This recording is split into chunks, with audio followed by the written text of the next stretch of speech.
Hello বন্ধুরা, তোমরা সকলে কেমন আছো? আশা করি সবাই ভালো আছো। আজ সকাল সকাল বেরিয়ে পড়লাম মায়াপুরের উদ্দেশ্যে। তো প্রায় 1.5 বছরের মাথাতেই মায়াপুর যাচ্ছি। সকাল সকাল বেশ ভালোই লাগছে বেরিয়ে।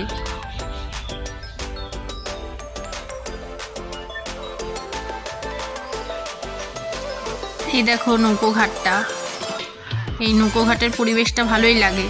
সকাল সকাল বেশ শান্ত পরিবেশ ছিল।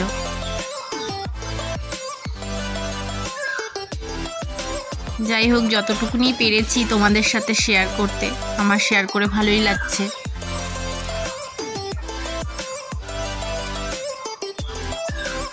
আর মায়াপুরের পরিবেশটা দেখো কত সুন্দর লাগছে। সামনে দোল, তো সেই উদ্দেশ্যেই বেশ সুন্দর করে সাজানো হয়েছে মায়াপুরটাকে।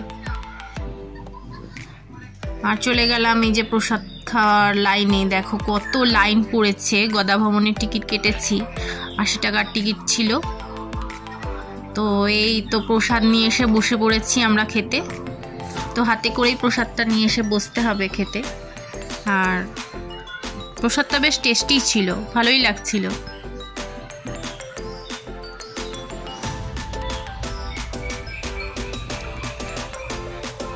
তো মায়াপুরের চারপাশটা বেশ সুন্দর করে সাজানো গোছানো ছিল, দেখতে কি ভালো লাগছিল।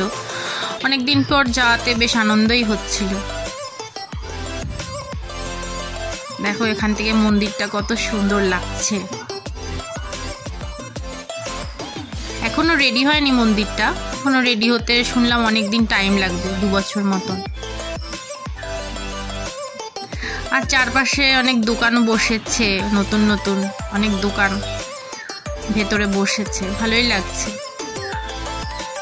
ছোট ছোট 2-1টা জিনিস কিনেও নিয়েছি সেখান থেকে। আর এই দেখো একটা কোল্ড ড্রিঙ্কসের দোকান, ঠান্ডা পানীয়। তো আজকের মতন এইটুকুনি। তো টাটা, বাই।